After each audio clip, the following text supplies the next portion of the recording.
Estoy muy contento de estar acá. Gracias a la Fundación por haberme incluido en este ciclo de charlas. Bueno, es un día que yo venía preparado con una batería de chistes interesantes. A mí me encanta siempre poder hablar mal de amplitud, pero es de mal gusto reírse los muertos. Y la verdad es que, así que esta vez no voy a poder contar lo mismo que conté en enero. Bueno, yo soy profesor de la Universidad Católica de Santiago, full time en la Facultad de Derecho, de Historia del Derecho y de Historia Constitucional. Y normalmente aquí con la Fundación hablo de otros temas, pero hoy me han pedido que hable de Imperio de la Ley, un tema que me es más propio, me es más natural. Y sobre lo mismo, ¿esto funciona para...? Perfecto. La pregunta que nos tenemos que hacer a propósito del Imperio de la Ley, la primera que nos tenemos que hacer en el fondo es, ¿qué es el Estado de Derecho? ¿Qué es el Estado de Derecho? Porque al final del día, el Imperio de la Ley es uno de los tantos elementos que van a formar parte de esto que nosotros, los liberales, queremos tanto, apreciamos tanto, que es el Estado de Derecho. ¿Qué es lo que es el Estado de Derecho? Hago la pregunta.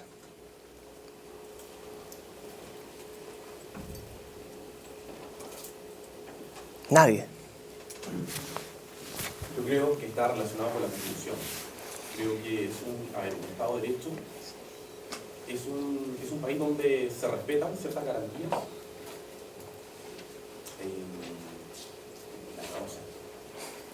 Yo te podría retrucar la pregunta, o sea, retrucar tu respuesta. ¿Qué es la Constitución? ¿O qué Constitución? Es la norma jurídica, el esqueleto donde se estructura una sociedad. Son las normas donde el país se desenvuelve, cómo se desenvuelve, cómo se organiza el gobierno. Pablo, ¿cierto? Es donde los gobernantes y los gobernados están sujetos a la ley. Perfecto. Sí, esa sería una definición muy buena y muy acertada. Gobernantes y gobernados sujetos a la ley. Eso es lo que nosotros entendemos por Estado de Derecho. Estado de Derecho. Y el imperio de la ley es una manifestación de esta sujeción, de esta legalidad, que no tiene una única manifestación, porque no solamente hablamos de legalidad, sino que también tenemos que hablar de institucionalidad, es decir, que los ciudadanos y los magistrados respeten el espíritu de las instituciones y actúen acorde a ellas. Y también tenemos que comprender que esta ley que todos debemos observar, gobernantes y gobernados, también nos hace iguales. Y esa es la igualdad a la cual nosotros los liberales debemos aspirar, la igualdad ante la ley. Todo esto tiene un origen bastante antiguo. Ya Aristóteles hablaba del papel que tenían que jugar las leyes en la organización de la República. Y él señalaba que efectivamente en el régimen republicano o en el régimen democrático lo mejor era que nosotros fuésemos gobernados por leyes y no por hombres. Porque de momento que nosotros éramos gobernados por hombres, quedábamos también sujetos a la merced de sus caprichos. El problema está en que desde la tradición clásica a nuestros días hay un espectro amplísimo de interpretaciones de qué realmente significa el imperio de la ley. Y así, por ejemplo, durante la Alta Edad Media y durante la Edad Media en general, en realidad especialmente la Baja Edad Media con el resurgimiento de la escolástica y del pensamiento clásico, lo que nosotros vamos a ver es una nueva manifestación o una nueva concepción de este imperio de la ley. Porque, como decía Pablo, nosotros si entendemos por imperio de la ley que tanto gobernantes como gobernados estemos sujetos a la ley, bueno, ¿qué pasa? ¿Quién da curso? ¿Quién promulga la ley? Y efectivamente, durante la Edad Media nosotros no vamos a conocer ninguna asamblea representativa, democrática, participativa, y la soberanía se va a radicar ¿en quién? Se va a radicar en emperadores, se va a radicar en reyes, se va a radicar en señores, se va a radicar en cualquier autoridad, usualmente de origen autocrático, que va a ser irresponsable desde el punto de vista político, porque precisamente él mismo se va a presentar como la fuente de todo el derecho, la fuente de toda legitimidad y la fuente de toda legalidad. Fíjense que precisamente en esta época se va a llegar a sostener, por ejemplo, que princeps legibus solutus est, es decir, el príncipe no está amarrado por las leyes, porque él es la fuente del derecho. Quod principe placit, legit habit vigorim, los deseos del rey se transforman en leyes, así de sencillo. hasta llegar a puntos en los cuales juristas como Baldo van a sostener de que el monarca y el emperador es la fuente de todo derecho. En consecuencia, totalmente irresponsable y ajeno a los límites que la misma ley pueda contemplar. Afortunadamente para nosotros, esto sufrió ciertas nuevas interpretaciones y ya a partir del siglo XVII, en realidad, y el siglo XVIII de manera bastante consolidada, esto se va a traducir en nuevas corrientes políticas que a nosotros nos van a llegar de las manos del liberalismo borbónico. Liberalismo que no es el mismo liberalismo que nosotros entendemos hoy en día y que se traduce en el despotismo borbónico. Pero ¿es compatible el liberalismo con despotismo? Claro que es compatible. Los Borbones, que tuvieron su origen en Francia y se trasladaron con toda su tradición política a España, van a instaurar un gobierno moderno, un gobierno que buscaba la felicidad de sus súbditos, pero sin otorgarles participación directa en sus decisiones. Esto por lo menos es lo que dice la tradición. No era tan así. Quizás para nosotros los americanos efectivamente fue un poquitito más duro. Quizás para nosotros los indianos fue un poquitito más severo el vernos totalmente ajenos a la participación política, al menos en la alta esfera de la política imperial. Pero en la península ibérica la verdad es que existían mayores instancias y mayores lugares en los cuales se podía participar políticamente.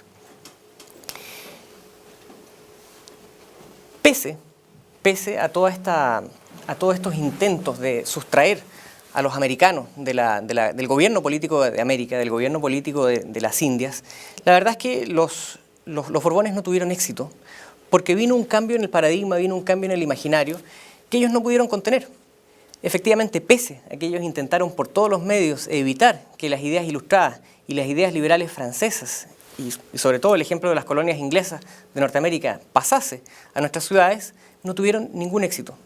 El contrabando de libros, las cartas ocultas, el contacto con comerciantes extranjeros, con contrabandistas que asolaban nuestras costas, hizo inevitable que nuestra sociedad se permeara de estas ideas de participación, de estas ideas de límites al poder y estas ideas de legalidad y de igualdad ante un mismo derecho que debía protegernos. Ideas que, no obstante, tampoco eran tan rupturistas. Fíjense que durante el período indiano, si bien nosotros no teníamos una constitución como nosotros hoy en día la concebimos, es decir, como un texto escrito, ni teníamos un decálogo o un listado con garantías de derechos civiles, la verdad es que la institucionalidad funcionaba de igual manera. Y los tribunales y las magistraturas del monarca protegían a los súbditos que se encontraban en Santiago, que se encontraban en Concepción. Existían hasta cierto punto especies o antecedentes de lo que hoy en día nosotros conocemos como recurso de protección, precisamente para nosotros vernos protegidos de los caprichos de los magistrados y de la autoridad. Ahora, este reformismo borbónico logró cambiar el imaginario cultural americano, en general. Claro, hubo algunos territorios de América que fueron bastante más susceptibles de estos cambios. Buenos Aires tenía bastante mejor llegada, precisamente por la existencia de rutas comerciales directas con la península ibérica, Centroamérica, México o el Virreinato del Perú, polos comerciales importantísimos. En cambio, Chile, que era un país perdido aquí en el sur, con 1.200 kilómetros de extensión desde el norte hasta la zona de la frontera, con una sociedad bastante homogénea, con una clase política dominante, una élite terrateniente dominante, fue menos susceptible o tuvo un menor desarrollo intelectual, que no obstante va a comenzar a cambiar. Y ya desde 1810 nosotros vamos a ver que esto se va a traducir en nuevas ideas y nuevas instituciones, ¿ya? Así, por ejemplo, desde muy temprano, desde recién comenzado nuestro movimiento emancipador, nosotros vamos a ver que el principio de legalidad y la sujeción de la autoridad al derecho va a ser un tema importante para todos los chilenos. Fíjense ustedes, nuestra Junta de Gobierno es del año, con mayor seguridad, compatriotas. 1810. 1810, efectivamente. 18 de septiembre de 1810. Y efectivamente, un año más tarde, nosotros ya teníamos nuestros primeros intentos constitucionales. Es un periodo muy breve, muy breve. Si ustedes piensan que el constitucionalismo era un movimiento legal que recién se estaba presentando en Europa, nosotros en un año logramos asimilar la idea y plasmarla en un cuerpo legislativo, en un cuerpo político, quiero decir. Y esta va a ser la tendencia por prácticamente los siguientes 20 años. Vamos a tener constituciones políticas de corte federal, vamos a tener constituciones políticas mal llamadas de corte moralista, vamos a tener constituciones políticas de corte liberal y vamos a tener constituciones políticas de corte conservador. Sin embargo, un elemento transversal en todas ellas siempre fue el control del gobierno. Siempre se intentó controlar y restringir el actuar del gobierno. ¿Y esto por qué? Por una idea muy importante y que Camilo Enríquez la supo manifestar muy bien, la idea de la república. No la república como antídoto ante cualquier veneno tentador, ni la república ambigua y general, sino que la república en cuanto a un régimen de libertad. ¿De qué libertad? Ustedes me dirán, bueno, de libertad contra la tiranía, de libertad contra el despotismo, de libertad contra el rey de España. Pero no solamente era eso. El régimen republicano iba bastante más allá. Y Camilo Enríquez en La Aurora de Chile no duda en señalar que la república no solamente tiene que obedecer a un sistema de libertades hacia el exterior, sino que también de libertades hacia el interior.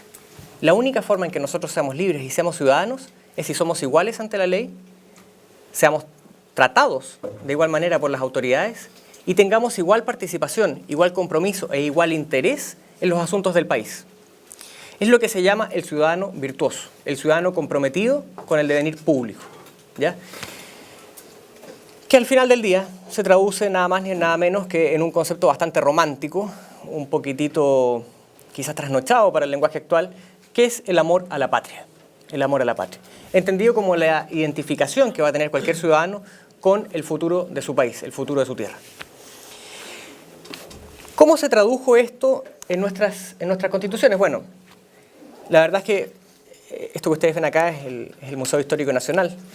Actualmente ahí funcionaba la Real Audiencia. El edificio actual en realidad alcanzó a funcionar poquitos años, creo que 6 años como... En realidad 6 más 3 si consideramos el periodo de la restauración borbónica, como Palacio de la Real Audiencia. Antes estaba emplazado ahí mismo. Y yo les contaba que efectivamente la Real Audiencia velaba a través de la recepción que ésta hacía de los recursos que los súbditos presentaban ante los oidores que la componían. Muchas veces impidiendo levas, muchas veces impidiendo el cobro de impuestos, muchas veces impidiendo el cobro de cualquier contribución por guerra, por ceremonial, por etiqueta, por catástrofe, por necesidad pública. Y existía un principio de legalidad y un concepto de legalidad en el cual el monarca no podía pasar sobre las libertades de sus súbditos. Por lo tanto, el antecedente ya estaba en la colonia. No obstante, con las ideas liberales esto se va a plasmar y se va a llevar a un espectro bastante más amplio, en el cual todos los ciudadanos somos iguales, no solamente unos pocos. Esto se plasmó en la Constitución del 33, en lo que el profesor Eduardo Sotoclós ha llamado como la regla de oro del derecho público chileno. Regla que se mantiene incluso hasta nuestros días. El artículo 160, fíjense ustedes, decía: ninguna magistratura, ninguna persona, ni reunión de personas pueden atribuirse, ni a un pretexto de circunstancias extraordinarias, otra autoridad o derechos que los que expresamente se les haya conferido por las leyes. Y todo acto en contravención a este artículo es nulo. ¿Artículo? Sí. Efectivamente. Artículo 7º de nuestra actual Constitución.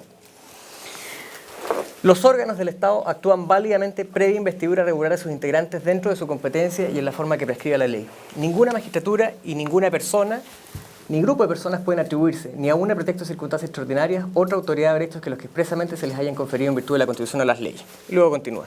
Es exactamente lo mismo que se ha venido sosteniendo en Chile desde el año 1833, con algunos cambios, con algunas variaciones y obviamente de distintas interpretaciones. Esta regla es lo que ha hecho que Chile sea una excepción constitucional dentro de la región.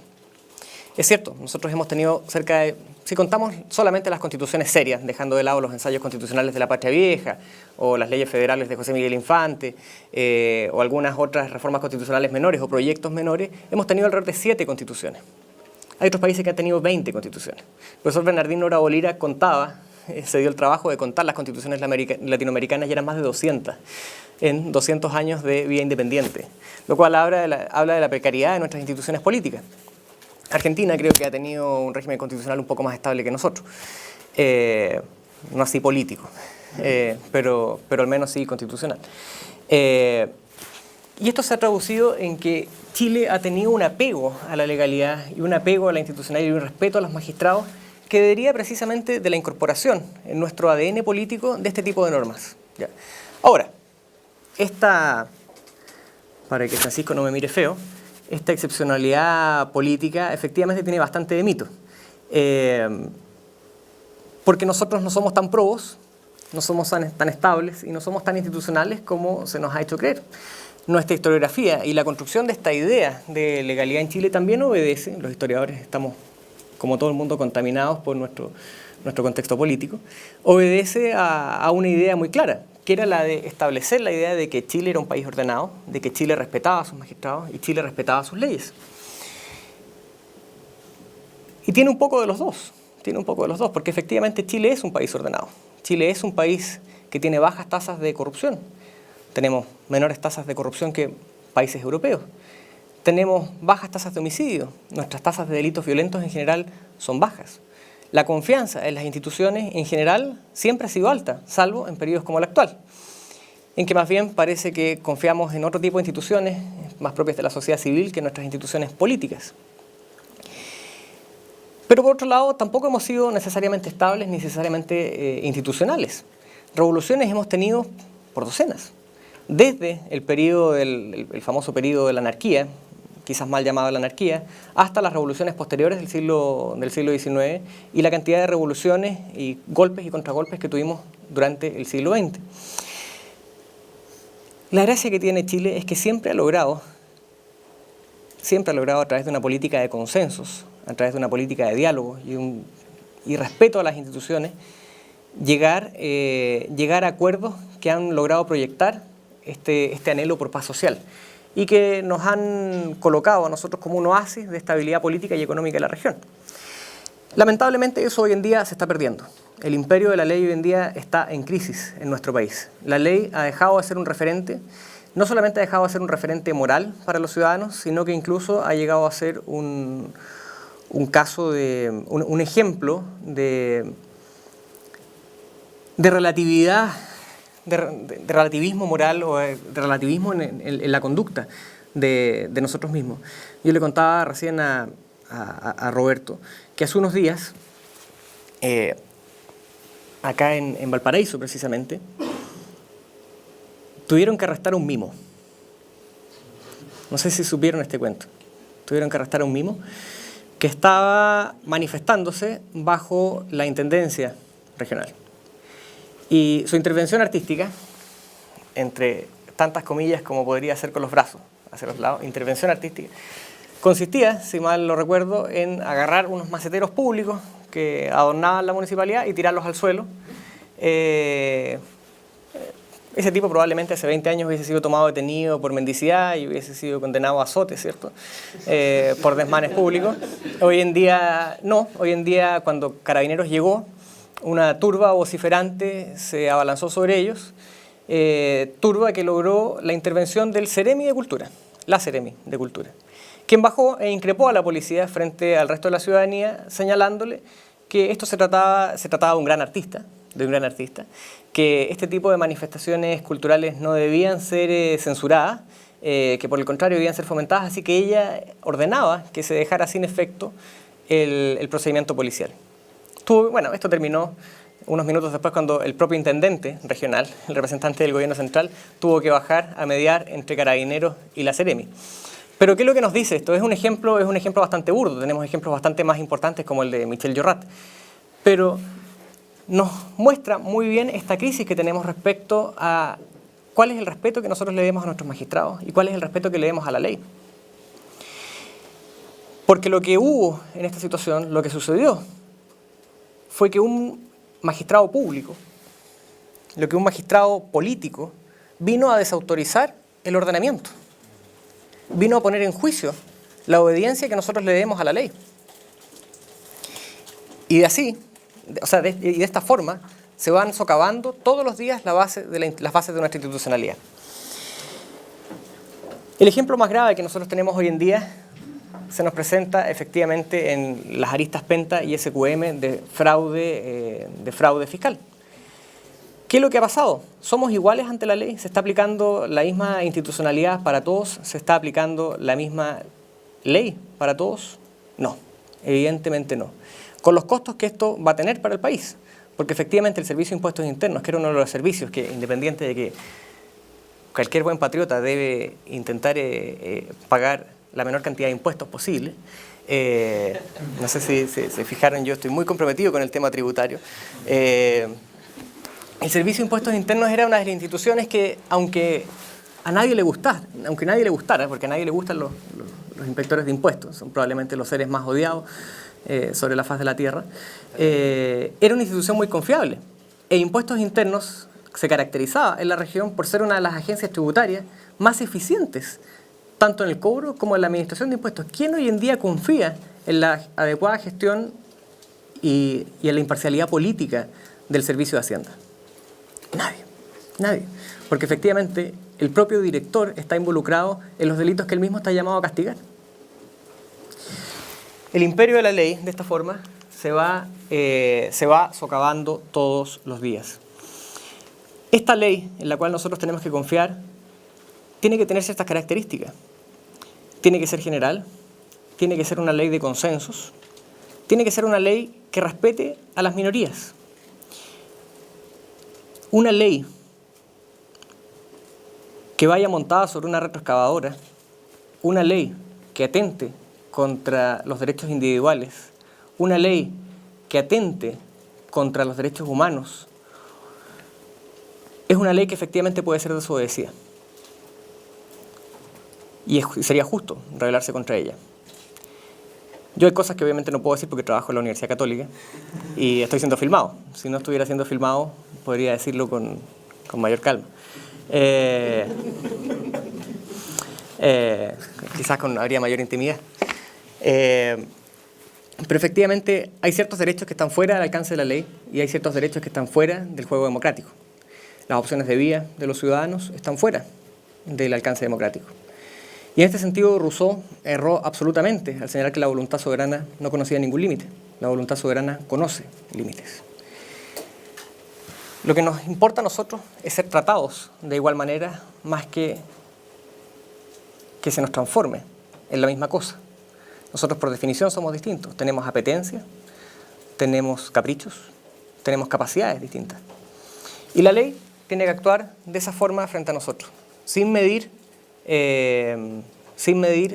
nuestras distinciones particulares, tiene que tratarnos por igual. Eso es todo lo que los liberales tenemos que pedir de nuestro derecho. Quizás el mejor ejemplo de la crisis de la institucionalidad se nos da a nosotros acá en Valparaíso, ciudad que ha servido de ejemplo para muchas cosas. Porque si nosotros vemos efectivamente cuál es el ejemplo de justicia que nosotros consideramos en nuestra Corte de Apelaciones, es este. Una Temis que efectivamente no está con los ojos vendados ni con una balanza equilibrada, sino que todo lo contrario, fíjense ustedes, está en una posición que denota desidia, que denota cansancio, con una venda inexistente, en una posición que a nadie le sería sinónimo de garantía de imparcialidad. Entonces, insisto, para nosotros lo importante debe ser que la ley impere, que la ley sea respetada, siempre y cuando sea una ley de consensos, siempre y cuando sea una ley que respete las garantías individuales, que no pase por encima de los derechos ni de las garantías de nadie, por sus preferencias sexuales, por sus preferencias religiosas, por su color, por su raza, por cualquier otro capricho o accidente individual. Una ley igual para todos y que sea igual para todos. ¿Ya? Muchas gracias y quedo abierto a cualquier pregunta.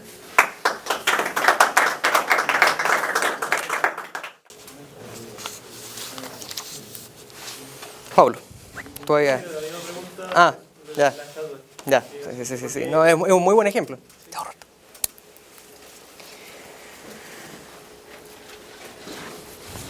¿Tu nombre, perdón? Nicolás, Nicolás. ¿qué perspectiva tienes tú de que la mayoría de la gente hoy día hable de profundizar la democracia? Porque suena el eslogan muy bonito, o sea, Sí. suena muy bien que la gente diga, oye, pero quiero que participen, quiero que hablen más, quiero que... pero a lo mejor eso puede contradecirse con algunos principios de ley, como por ejemplo hay alguna ley que a la gente la mayoría no le guste, pero puede que esa ley sí sirva, como es este artículo constitucional que tú presentaste. A lo mejor algunas personas sí quieren darle mucho poder a alguien o ese tipo de cosas. Entonces, ¿hasta qué punto es contradictorio esto de profundizar la democracia con el imperio de la ley? Sí, esa es una pregunta que se podría llevar al extremo, llevándola al caso de hasta qué punto tenemos que ser tolerantes. Pero quedémonos en el caso de la democracia en sí. ¿La democracia es un absoluto?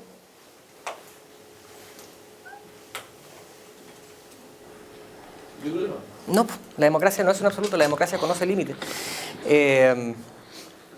Justamente hoy aparece una carta en el Mercurio de un par de profesores de Derecho Constitucional, en los cuales ellos le rebaten al profesor Sebastián Soto, que fue director de la SECPRES, si mal no recuerdo, durante el gobierno de Piñera, objetando esta concepción que hay respecto a los quórum que vienen a proteger, los quórum supramayoritarios, que vienen a proteger los derechos políticos de las minorías. Y ellos señalan, lo dicen abiertamente en la carta, que la única forma de democracia es una democracia no protegida, en la cual todos los votos valgan exactamente lo mismo y donde no quede ningún tema excluido de la voluntad soberana. Básicamente una idea totalmente rusoniana de la voluntad popular.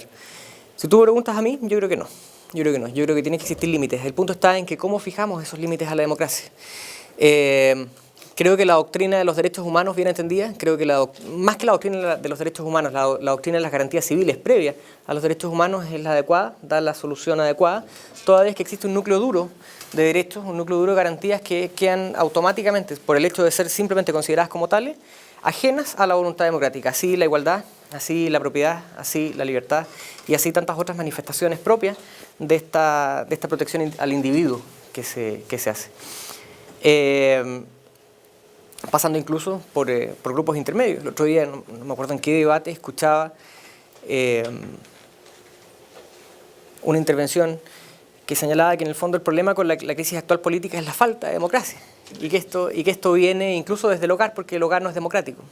Me pregunto yo cuándo el hogar ha sido democrático en realidad. Porque en el fondo existen ciertos niveles de autoridad y ciertos niveles de jerarquía natural en toda sociedad. Y ejemplos, bueno, podríamos poner tantos, ¿no?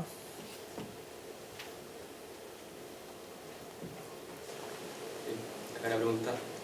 Aprovechando el clima en el que nos encontramos con una posible, no asamblea constituyente, pero el proceso constituyente, he planteado la duda si es que, dada el cuestionamiento que existe de la Constitución, en particular me gusta, merece algunas reformas, pero me gusta. Pero ¿cómo podemos solucionar este cuestionamiento que existe de la Constitución? Abrir el proceso, en el caso de aceptar, por ejemplo, el proceso constituyente, como decía, no sé, Thomas Jefferson, que había hecho la revolución cada 20 años. ¿Cómo establecer los límites para que ciertas cosas puedan ser discutidas abiertamente y otras cosas quizás no? Lamentablemente la única solución que existe, es la única solución constitucional o política, es la fijación de quórum supramayoritarios para ciertas materias. No existe una solución distinta, ¿ya? Personalmente yo no estoy ni a favor ni en contra de la Constitución.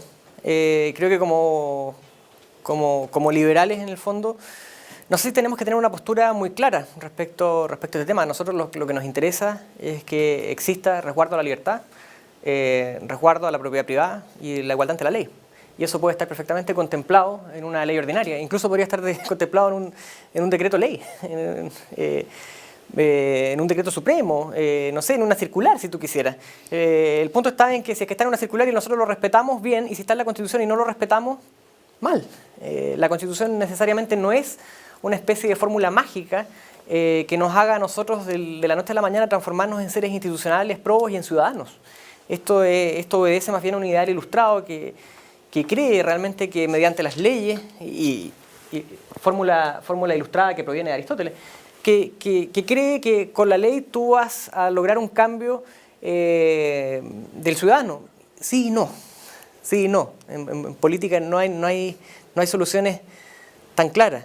Sí, a largo plazo probablemente tú formes ciudadanos. Nosotros en Chile, por ejemplo, tenemos una concepción muy apegada, muy querida de la propiedad privada, porque siempre la hemos contemplado en nuestras constituciones.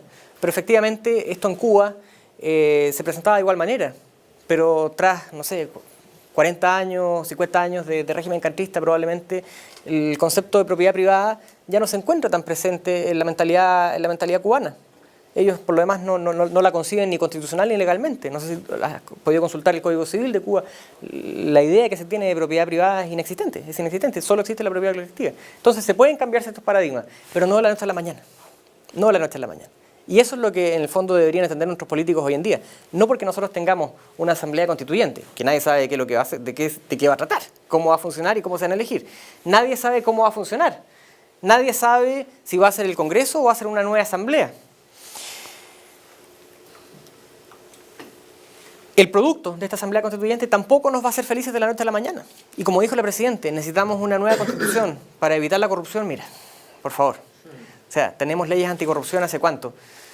60 años en el país. El último paquete de leyes anticorrupción es de hace 5 o 6 años. Y mira lo que está pasando. Si eso pasa por ciertas praxis políticas, cierta cultura política, cierta cultura quizás cívica incluso. Más que por una constitución.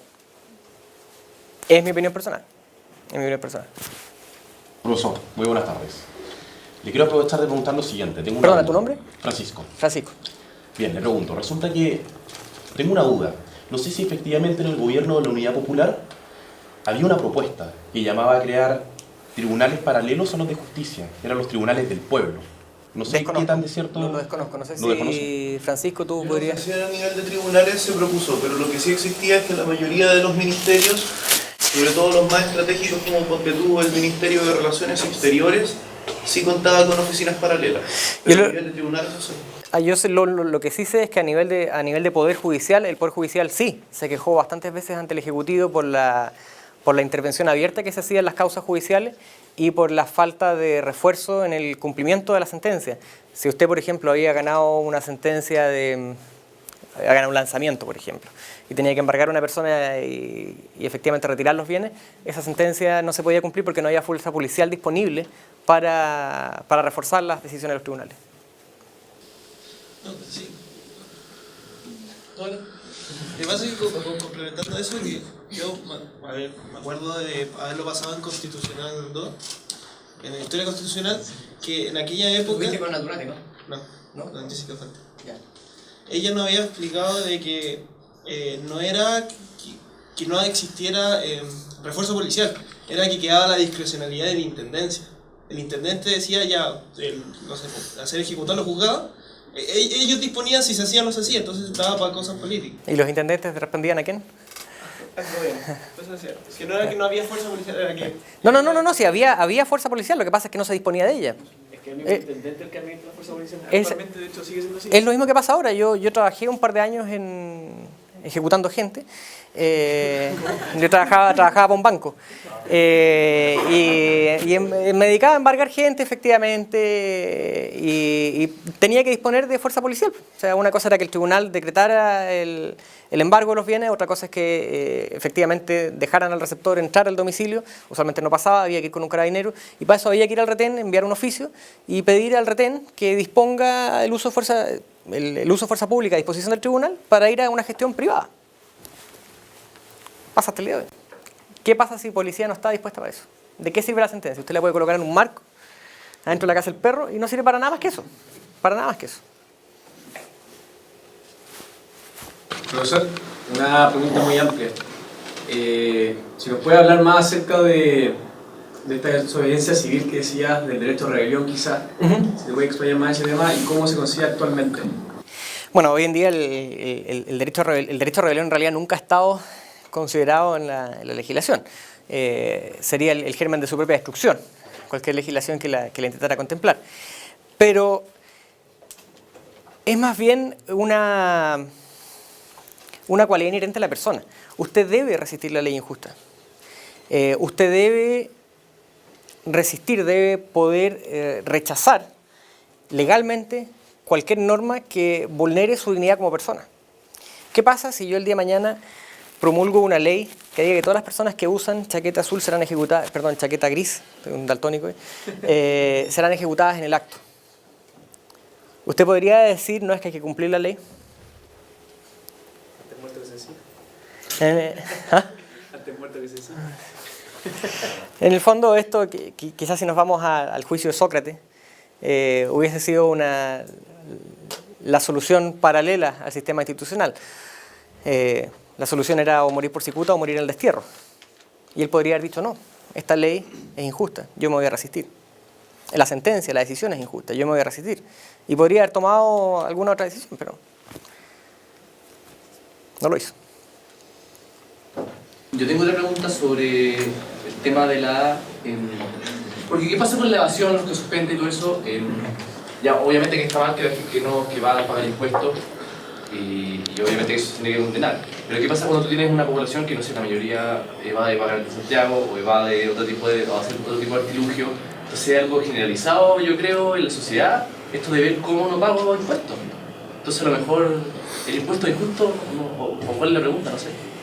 Sí. Mira, es un tema muy interesante. A ver, no es lo mismo ilusión que evasión. La evasión efectivamente es un delito, la ilusión es una práctica. La evasión significa el no pago deliberado de un impuesto al cual se está obligado, mientras que la ilusión significa, por todos los medios posibles, dentro de lo que la legislación permita, bajar la base imponible para pagar la menor tasa que permite el ordenamiento. Respecto a la práctica tributaria, sí, los chilenos tenemos malas prácticas y evitamos ciertos pagos. Ahora, en cuanto al pago de impuestos, el problema en sí no son... O sea, el problema son los impuestos, hasta cierto punto, los impuestos cuando son elevados, pero nosotros en Chile tenemos otro problema añadido, que es la mala administración de los recursos públicos. Porque efectivamente es distinto pagar impuestos en un país donde usted sabe que efectivamente las platas son destinadas a los fines a los cuales deben ir, y pagar impuestos para que se erija, como decía Roberto, una estatua a Gladys Marín, ¿cierto? O a Jaime Guzmán, da lo mismo, ponga el caso que usted quiera.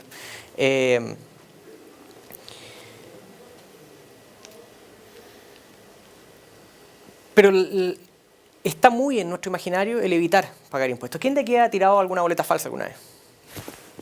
No tengo seguro. Porque efectivamente uno tiene muy incorporado en su ADN el que si puede evitar pagar impuestos y bajar su base imponible, está bien, siempre y cuando sea por la vía lícita, no dejando de pagar impuestos y exponiéndose a las sanciones de este Estado depravador que más tarde va a venir a cobrarnos por la fuerza las deudas que él mismo nos impuso. En el caso Penta y el caso Sokimich, y esto es una apreciación personal porque yo no soy ni abogado de la causa ni estoy más informado que el 90% de la opinión pública, es simplemente una utilización del mecanismo tributario que tarde o temprano iba a suceder, históricamente siempre ha sucedido así, que los gobiernos echen manos de los aparatos de recaudación para perseguir a la oposición política. Y por eso efectivamente hoy en día la causa está más o menos paralizada. Los fiscales están ahí pisando huevos, están un poco en tierra de nadie, y existe voluntad política de eventualmente llegar a un consenso y echarle tierra, porque se dieron cuenta que esta cuestión no iba a salpicar solamente por un lado, sino que a todo el mundo. Pero entonces tú estás diciendo que alguien o un grupo de personas se le ocurrió seguir a la gente de derecha. Pero por supuesto. ¿Te queda alguna duda? O sea, suena difícil de digerir para muchas personas que digan eso, que es paranoico, pero a mí sí me hace sentido eso. Que eso tenía nombre y apellido, UDI. Anular aún más a una minoría parlamentaria que había quedado muy mal parada en el Parlamento, con una posición inexistente, quitarle cualquier posibilidad de recuperarse, en el fondo patear al muerto. Pero entonces, ¿qué pasa con... Disculpa. ¿Qué pasa con, de nuevo, este concepto del imperio de la ley, cuando un grupo de personas con ciertos privilegios de información... Es que este es un caso en que se rompió el imperio de la ley. Aquí no hay imperio de la ley. El caso de Penta es un caso político, no es un caso judicial. El caso Sokimich va a ser, si es que se llega a destapar definitivamente, un caso político, no un caso judicial. ¿Cómo se le ocurre a usted meter preso a un empresario por evadir impuestos mediante la emisión de boletas ideológicamente falsas. De partida, el Servicio de Impuestos Internos está ampliando demasiado su rango de facultades. Al Servicio de Impuestos Internos lo que le corresponde es velar por la correcta recaudación tributaria, pero no velar por el contenido de los contratos. Porque si el Servicio de Impuestos Internos el día de mañana comienza a valorar cada acto jurídico que nosotros los ciudadanos celebremos, vamos a llegar a terminar una fijación de precios por la vía tributaria, porque el Servicio de Impuestos Internos va a establecer una especie como de parámetro cuáles son los justos precios por cada prestación. Entonces resulta que si yo el día de mañana como abogado a usted le tiro una boleta por 10 millones de pesos y no sé, a alguno de los mecenas de la fundación le tiro la misma boleta por 100, va a decir no, porque esto vale en realidad 6. El resto es ideológicamente falso. Esto es una persecución política. Sí, yo tenía dos preguntas. La primera, no es tan político, pero más visto desde el punto de vista del derecho, sobre el imperio de la ley, sobre las concepciones yo naturalista y positivista, ¿cómo se relaciona una con el imperio de la ley? A ver, dentro de la corriente positivista, efectivamente la ley debe ser cumplida en la medida en que es la voluntad soberana, voluntad que obedece a una racionalidad universal, y solamente por el hecho de ser ley debe ser obedecida. En el caso del justnaturalismo, ahí ¿a qué corriente del naturalismo nos estamos refiriendo? Si nos estamos efectivamente considerando el derecho natural como producto de la revelación y como producto de un atributo del hombre como ser creado, la ley efectivamente no podría errar y en el caso de que hubiese una interpretación inadecuada de ella podría ser resistida. El derecho a rebelión tiene sus raíces en el derecho natural. Y si estamos hablando desde una perspectiva kantiana, un derecho natural evidente a la razón, la ley no podría ser esencialmente injusta. Pero no hay una limitación, llaman limitación al imperio de la ley, en el sentido, por ejemplo, que pasó en la Alemania nazi. O sea, el gobernante y gobernado estaban sujetos a la ley, sí. Pero incluso dentro de los juicios de Nuremberg ellos justificaron todo lo que hicieron porque se ajustaban a la ley. O sea, ¿hay una cierta limitación al imperio de la ley en ese sentido? Es que ahí hubo... El mismo Kelsen dice, en algún momento reconoce en la Alemania nazi nunca se rompió el Estado de Derecho. Y ahí cuando cambia un poco su pensamiento respecto del positivismo extremo. Sí, pero es que ahí la ley efectivamente era injusta. El problema está, ¿usted tenía alguna posibilidad de rebelarse? ¿Tenía alguna posibilidad de rebelarse? Yo quería opinar algo respecto a lo que dijo Catherine, ¿no? Sí. ¿Tú fuiste alumna mía? Sí. Sí. Hola, ¿qué tal? Espero que haya quedado un buen concepto. Di todo mi esfuerzo. Ya, porque en el caso, por ejemplo, del mismo tribunal de Nuremberg, en su misma fundamentación de la sentencia, ellos citaron la teoría de Radbruch, en cuanto, si bien la ley tenía que ser obedecida por ser ley, la ley debería estar destinada a lo justo, tener un cierto sentido, un sentido a lo justo, al orden. Entonces Radbruch dice que ya está bien, en las distintas culturas puede haber distintos tipos de ley, ¿no? Pero, sin embargo, no le puedes meter cualquier contenido a la ley. O sea, hay ciertos límites. O sea, él dice que si bien uno puede aprender la ley racionalmente de distintas maneras en cada cultura, hay unos ciertos límites. No cualquier cosa cabe en la caja llamada ley. ¿Entiendes? Los límites serían que la ley debe estar destinada a la justicia, al orden, a la seguridad, y en el caso de la Alemania nazi se desbordaba. Eso era una acotación. Insisto, depende de qué perspectiva lo vea usted. Si usted le pregunta a Rousseau, no. En el caso Pérez, no tengo estudios en Derecho, pero tengo entendido que las empresas... ¿Tu nombre? Vicente de Ríos. Vicente. Tengo entendido que las empresas cuando hacen su contabilidad no pueden pasar como gastos operaciones que son distintas a su giro o nada que ver. Por ejemplo, no pueden pagar un estudio de la crisis económica a una empresa que se dedica a... Claro, que Codelco pase 200 tortas de cumpleaños como... Hay una vulneración a la ley y tengo entendido que eso se descubrió porque hubo un juicio laboral, o sea, fue una cuestión de rebote, ¿sabes? Pero en ese sentido, ¿se estaría cumpliendo la ley básicamente en esta investigación? Sí, efectivamente. Hugo Bravo fue el que destapó todo esto, que era el gran financista, el gran operador, y él tenía una demanda contra los dueños de Penta por por lo que él consideraba un despido injustificado y el no pago de la adecuada indemnización por su despido.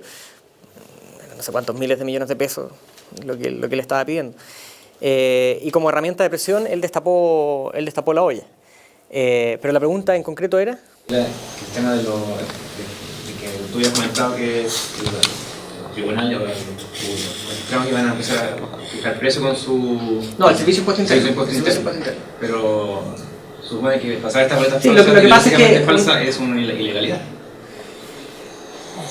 ¿Lo es? Bueno, eso te pregunto, ¿eso es una legalidad? Yo tengo entendido que sí, una ilegalidad. Sí, en el fondo, a ver, toda boleta tiene que tener un servicio prestado detrás. Ahí estamos todos de acuerdo. Eso. Pero, ¿tiene el servicio de impuesto interno realmente la facultad de comprobar que el servicio se haya prestado?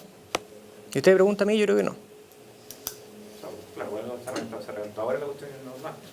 Porque en el fondo, el servicio de impuesto interno ya conoce muchos de nuestros contratos.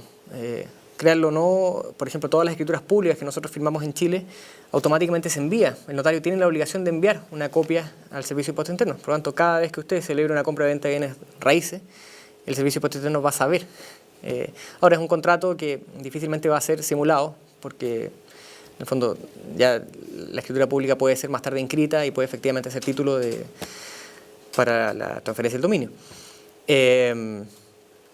Pero en los otros contratos, que el día de mañana usted sea gerente general de una empresa y para bajar su tasa tributaria, el bono de fin de año lo disfraza a través de una boleta de su señora, es una práctica ilegal, efectivamente, pero da cuenta de un fenómeno más profundo, que es la resistencia del ciudadano a pagar impuestos. ¿Por qué? Claro. No me acuerdo, el otro día estábamos discutiendo también en la Fundación a propósito de la baja conciencia tributaria que existe en Chile.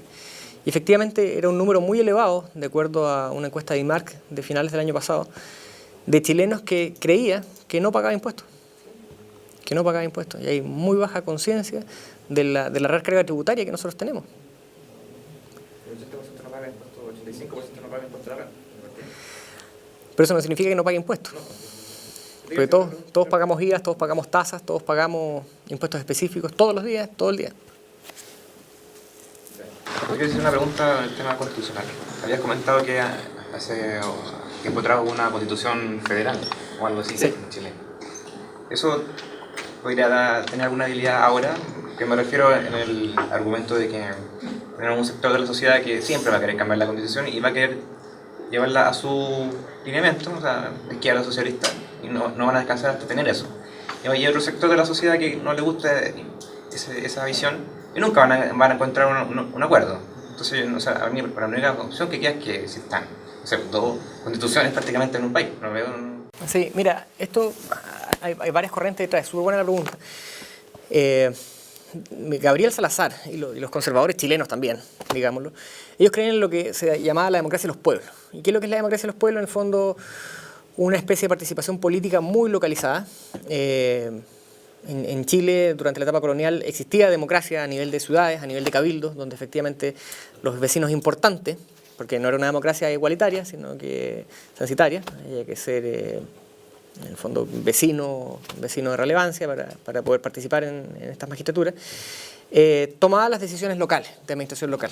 En Chile había alrededor de 50 pueblos que tenían este tipo de organización, cabildos u otro tipo de magistratura con participación criolla. El año 26 y el año 27 se va a iniciar en Chile, 1826 y 27, se va a iniciar en Chile un proceso que busca la federalización del país. Y fracasó rotundamente. ¿Por qué fracasó? Hasta el día de hoy los historiadores no estamos de acuerdo qué es lo que realmente pasó ahí. En gran medida porque el tema no ha sido estudiado de la manera adecuada. La historiografía del siglo XIX, que presenta las mayores fuentes, es una historiografía conservadora, con gran temor, con bastantes recelos hacia cualquier episodio de libertad o de participación. Y se señaló que efectivamente era artificial, porque lo que venía a hacer era dividir un país que tradicionalmente e históricamente había sido unitario. Argumento que algo de peso tiene. que algo de peso tiene. La Capitanía General de Chile era una, independiente que O'Higgins cuando viniera de Chillán a Santiago decía voy a Chile. Chile era uno, donde se hablaba un mismo idioma, existía una misma administración o por lo menos usos institucionales bastante similares, distintos a los de otros territorios coloniales españoles. Pero hubiese sido en el fondo un ejercicio, y los liberales federalistas tenían esta idea, de que hubiese sido un ejercicio que permitía que los pueblos, las ciudades y las provincias tuviesen un gobierno mayor, más acorde a sus deseos y a su propia voluntad local. Idea que hoy en día está totalmente ausente en nuestra institucionalidad, o sea, recién con las reformas políticas pasadas, nosotros ahora tenemos un consejo regional electivo, pero sin embargo el intendente sigue siendo designado por el presidente de la República. Y si hoy en día el federalismo sería útil, hay que distinguir, porque efectivamente la descentralización del poder es un instrumento muy útil a la hora de frenar el crecimiento estatal o de frenar las pretensiones del Estado sobre ciertas esferas más bien individuales. Pero por otro lado, lo que yo temo con un federalismo acá en Chile es que nosotros no podemos sustraernos de nuestro espíritu hispanoamericano, y esto quizás daría lugar a que tuviésemos duplicidad de magistratura y tuviésemos asambleas locales, parlamentos locales, magistrados locales que vendrían a ser aún más burocrático el actuar del Estado y discúlpame Iván, nos podríamos transformar en una Argentina Federal 2 con todos los vicios que eso incluye y con todas las cargas que eso incluye para el pueblo argentino, que tú tienes no sé, diputados en Neuquén, diputados en Corrientes, más los diputados nacionales con un aumento de gasto público. Sería que no hubieran diputados nacionales, sino que solamente los locales. Esto lo digo porque la gente, como dice el dicho, no valora lo que tiene hasta que lo pierde. Y yo creo que eso va a pasar en Chile. O sea, como van las cosas, hasta que estemos mucho peor a como estamos ahora, ahí recién la gente... Pero es que, ojo, si es que no hubiese diputados nacionales y no hubiese un Congreso Nacional, lo que hubiese no sería un régimen federal, sino que una fragmentación. O sea, para que haya un régimen federal tiene que haber una legislación nacional. De lo contrario, lo que hay es simplemente independencia. Valparaíso sería independiente del resto del Chile. Usted es magallánico. No, ayer le hice una pregunta a Axel, el tema de que la gente, o en esta parte del continente, tiende como naturalmente a preferir las seguridades sobre las incertezas, sobre que viene a aparejar la libertad. Y por eso prefiere ceder libertad por tener, qué sé yo, todo gratis, tener casa gratis, tener todo gratis, y básicamente ha estado dispuesta a ceder parte de su libertad, y así ha sido a lo largo de la historia. Pero el otro día no me acuerdo qué encuesta estaba leyendo, si la CEP o la DIMARC, cuando se le pregunta a la ciudadanía respecto a los métodos de distribución de riqueza, la gran mayoría prefería, haciendo uso de un lugar común, de una parábola, enseñar a pescar que regalar pescado. El porcentaje de la población que quería efectivamente redistribuir recursos mediante no sé, bonos, tipo el bono marzo, era por ejemplo un 5, un 7% de la población, versus que la cantidad de gente que creía que la mejor forma de redistribuir era con una mejor educación, que permitiera que los individuos por su propia cuenta más tarde se enriquecieran, era la posición dominante. Pero si vemos el contexto latinoamericano, si no hubiera habido aquí lo que pasó en el año 73 y hubiéramos derivado lo que pasa en Argentina, como yo creo que es causa natural que hubiéramos tenido nosotros, muy posible. O sea, fue una excepción lo que pasó yo creo en esos años y que ese gobierno implantó este modelo. Podría implantar otro por otras razones, pero implantó este modelo. Entonces hay una serie de consideraciones que la gente perfectamente, o por lo que se ve, se quiere cambiar todo, entonces... Pero realmente se quiere cambiar todo. Yo no creo. Yo creo que esas son consignas, y son consignas de grupos vociferantes. Yo creo que la gente, yo me atrevería a decir, con la misma impropiedad con la que lo hacen ellos de todas formas, que la gran mayoría de los chilenos está conforme con el sistema. Aquí es verdad que todos somos muy jóvenes, pero algunos como Francisco especialmente, o yo, alcanzamos en el fondo a vivir el Chile de principios de los 90, donde todavía existía pobreza de niños a poto pelado, donde todavía la compra de un televisor, ustedes no saben, esto es algo que yo creo que es impensable para alguien de 18 años hoy en día, donde comprarse un televisor era una decisión que se discutía alrededor de la mesa común un día domingo y varias veces al mes. Antes de tomar la decisión, se compraba al contado y significaba que probablemente ese año las vacaciones iban a ser a la casa de la abuela y no a otro lugar más lejano, porque los fondos se iban en el televisor. Eso ya no existe en Chile. Eso ya no existe en Chile. Hoy en día uno no ve gente mal vestida.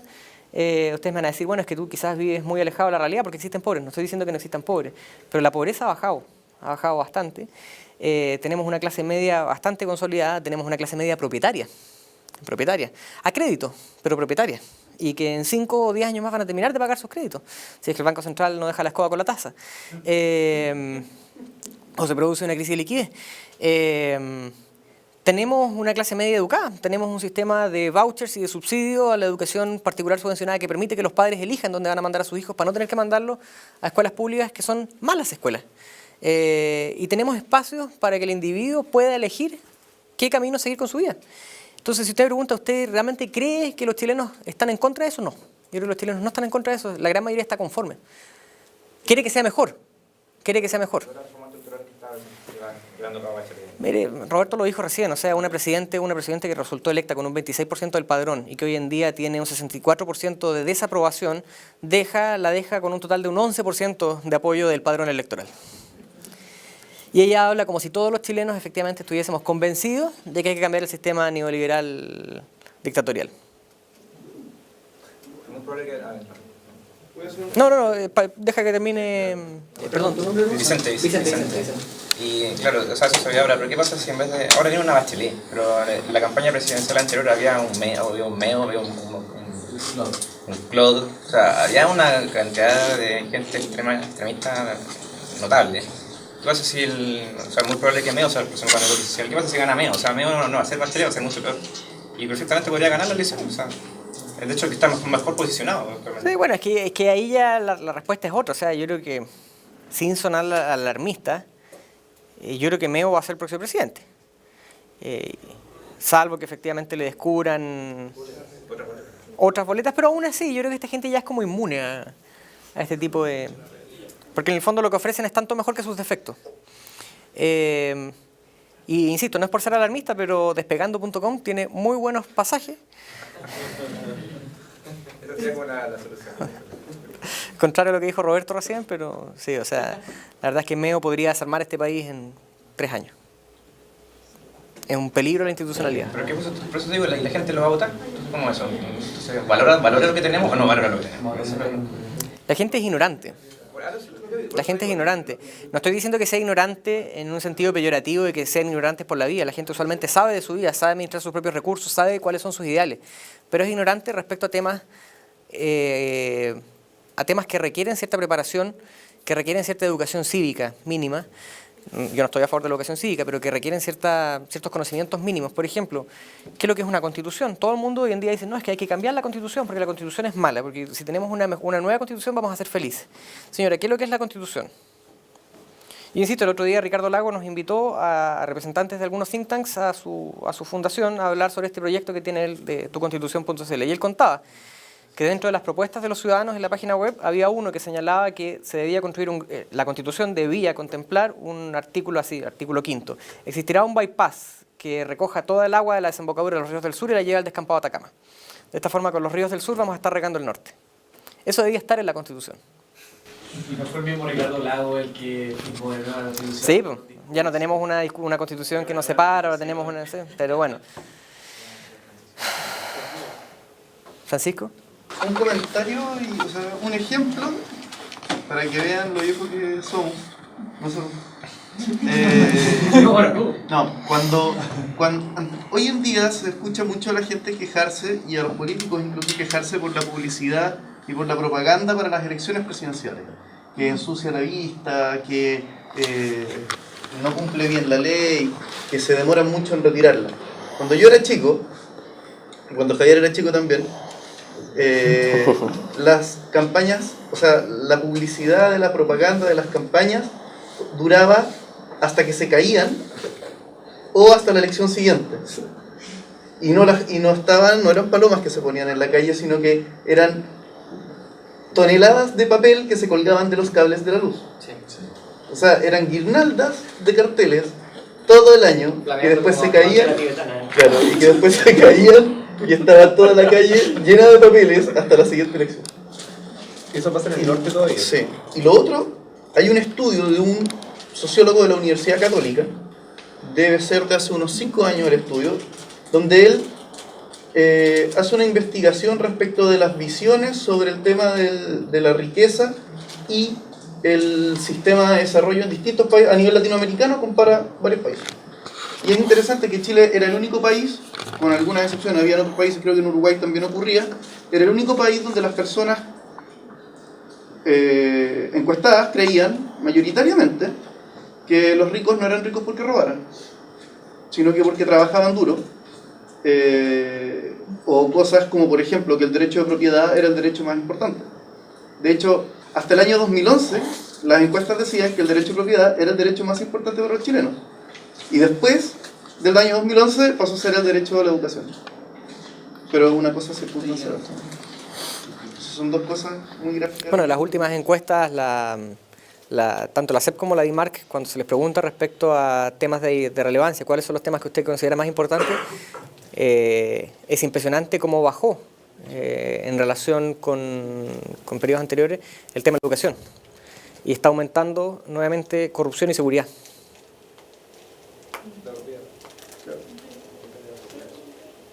Catherine. Nos vamos primero. Marco un poco más la pregunta en derecho. Lo que pasa es que en una anterior oportunidad fue un seminario acerca de la violencia de género en la Corte de Apelación. Bueno, ya. La cosa es que el profesor Manuel Núñez habló un poco acerca de la igualdad, ya no entendida en un sentido liberal clásico, ¿no? La igualdad de la ley, sino que se había entendido tanto en el derecho internacional como se empezaba a hacer esa idea acá en Chile de entender la igualdad como esto de la... Políticas de acción positiva. Claro. Entonces, por ejemplo, ¿por qué? Se hablaba como de equiparar la cancha en los casos de los grupos vulnerables, esto, ¿no? Del caso de las mujeres, de los indígenas, etc. Entonces, él dijo que en realidad esta nueva forma de ver la igualdad no iba en contra de la postura liberal clásica, sino que más bien la complementaba. Quería que me desarrollaras un poquito más. No, yo creo que efectivamente atenta contra el concepto clásico de libertad. El Estado no es quien para venir a establecer mediante políticas de acción positiva diferencia entre los ciudadanos. Yo creo que la única forma en que hombres y mujeres efectivamente podríamos eventualmente tener paridad de salario, que al final del día es lo más importante, o una igual valoración en el mercado laboral, que esa es la lucha de fondo, es mediante un mercado más competitivo, un mercado más abierto, que haga necesario mayor presencia, que necesariamente va a tener que echar mano pero mediante políticas de acción positiva lo que usted está haciendo es introducir una distorsión que le hace un flaco favor a largo plazo, a la posición de la mujer en la sociedad. Entonces tendríamos que cambiar el enfoque en vez de... Veámoslo en Estados Unidos, por ejemplo. Hace ya 40 años que tenemos políticas de acción positiva respecto a personas negras. ¿Ha logrado algo? No, ha sido más bien... Justamente lo contrario. Mire, la verdad es que echando manos a una fórmula que le encanta a Fernando Atria, a él le encanta hablar del rey Midas, y él habla de que la Constitución es como una especie de anti-rey Midas, porque todo lo que toca se pervierte. Yo creo que precisamente el Estado sería este anti-rey Midas, porque usualmente con sus políticas, por muy bien intencionadas que sean, generalmente la planificación central logra los fines opuestos a los que se proponen. Sí, y a propósito justo de ATE, yo te quería preguntar sobre el tema de los derechos sociales en una constitución, porque el discurso que usualmente con el que nos salen es que, oye, pucha, tenemos derechos que hace millones de años que no están provistos y todo esto es culpa de la dictadura porque tiene que estar el derecho a educación y el derecho a salud y de la vivienda y todo tiene que estar en la Constitución. Eso es lo que siempre te dicen. Pero sin embargo una cosa es que esté y otra cosa es que se pueda garantizar, o sea, que efectivamente suceda. Entonces yo te quería preguntar, bueno, ¿qué pasa si es que las condiciones en el mundo sirve de algo poner garantizamos el derecho a la educación? Yo creo que no. Yo el sistema que conozco bien es el español. Yo viví allá un par de años. Y la verdad es que los institutos públicos, efectivamente, ellos tienen una clase media mucho más consolidada que nosotros. Tendrán una clase media que significará, no sé, el 90% de la población. Y los institutos, el equivalente a nuestras escuelas y liceos, no son buenos. La gente que puede pagar más, efectivamente, los manda a colegios de pago convenido, de pago concertado, le llaman ellos, si mal no recuerdo, o a colegios abiertamente particulares. Y los colegios públicos no han dado buenos resultados. Efectivamente ellos permiten, tienen una gran masa que ingresa a las universidades, pero ingresa a las universidades ¿a hacer qué? ¿A hacer qué? ¿De qué nos sirve que todo el mundo vaya a la escuela de Derecho? De nada. ¿De qué nos sirve que todo el mundo sea ingeniero? De nada. Lo que hay ahí es un despilfarro de recursos públicos y es muy común en Europa encontrarse con personas que tienen estudios universitarios, incluso universitarios superiores, doctores, que se dedican a conducir su taxi, porque simplemente no hay campo. Hoy en día las universidades españolas están llenas de personas que están ahí, no porque realmente tengan vocación o habilidades para el estudio, simplemente porque no hay trabajo. En regiones como Andalucía hay alrededor de un 50% de paro juvenil. Es decir, si usted sale del colegio, la única solución que le queda es irse a la universidad y mantenerse ahí los próximos 15 años, estudiando y recibiendo subsidios estatales. Y no ha mejorado necesariamente la educación ni la productividad en una relación directa con el aumento de profesionales en estos países. Y respecto a la concepción de ATRE de los derechos sociales, no. Yo no adhiero a ella, claramente. Creo que nadie nace con una especie de voucher aparejado al cordón umbilical. Vale por educación, vale por vivienda, vale por transporte o vale por un unicornio. Yo creo que la gente tiene que trabajar por los fines que persigue y creo que el mejor asignador de recursos es la propia persona a través de intercambios voluntarios, lo que nosotros conocemos como mercado. Porque la educación como derecho social, la vivienda como derecho social o la salud como derecho social, de momento que son administrados por el Estado, significa que otra persona que no está haciendo uso de esos recursos, que no se está viendo beneficiada por esas políticas, lo está pagando. No existe tal cosa como... ¿Y una última pregunta? Sí, una pregunta, siempre te iba a preguntar, porque, claro, y al final, yo creo que tú también piensas que los derechos sociales no existen. O sea, son una falacia, y en eso hace falta también que nosotros podamos marcar la diferencia. A mí me gusta hablar, por ejemplo, no sé, quizás son ciertas necesidades esenciales que deberían ser suplidas por la dignidad propia de la persona, pero como derecho social... Sí. Lo que pasa es que efectivamente hay ciertas situaciones que, a ver, si nosotros somos, para que no crean que los individualistas, los liberales somos unos desalmados, tenemos conciencia social y efectivamente da pena cuando uno ve a una persona totalmente desposeída. Y una de las grandes falencias del liberalismo clásico es que no se ha hecho cargo de ese problema, no al menos de manera concreta. Ahora, el punto está en que a largo plazo, el liberalismo no es una política cortoplacista, es una política a largo plazo. Lo que produce efectivamente son menores tasas de esos vicios sociales. Y si uno ve las sociedades en las cuales nunca hemos tenido un ejemplo de una sociedad completamente liberal, pero sí hemos tenido sociedades donde ha tenido una posición dominante. Y si vemos aquellas sociedades en las cuales el liberalismo y el capitalismo han tenido una posición política dominante versus aquellas sociedades donde el colectivismo ha sido la tónica, los mejores resultados son indiscutibles. Son indiscutibles. En mayores tasas de alfabetización, mayor expectativa de vida, educación, vivienda y todos los demás índices que nos conducen al final a mayores posibilidades de lograr la felicidad individual. Una última pregunta. ¿Qué porcentaje de la Constitución que tenemos ahora se podría decir que es nueva? ¿Y otro porcentaje? O sea, si podría hacer como una especie como de compartimento. ¿Qué porcentaje de la Mira, Constitución? yo no te sabía decir, yo la última vez que tomé una Constitución fue antes de la promulgación de las reformas del 2005. Luego de eso solamente manejo estadísticas, pero tengo entendido que alrededor de un 95% de la Constitución fue reformada. ¿Cuántos artículos tiene la Constitución? 129. 129, 127 se reformaron. No, me refiero a la Constitución. ¿Cuánto cambió la Constitución del 25 a la del 73? Ah, del 25 al 73. Ah, ya, esa es otra pregunta. Un porcentaje. No te sabría decir un número exacto, pero no cambió en su esencia. La Constitución del 25 era una Constitución que lo que hizo fue rescatar la interpretación presidencialista de la del 33. Y fue al final del día la Constitución del 80 una proyección de la misma. De hecho, artículos como el que yo le citaba pasaron también a la Constitución del 25. Y en cuanto al funcionamiento de otras magistraturas públicas, también se mantuvieron exactamente iguales. Exactamente iguales. El rol de la Corte Suprema, el rol del Congreso.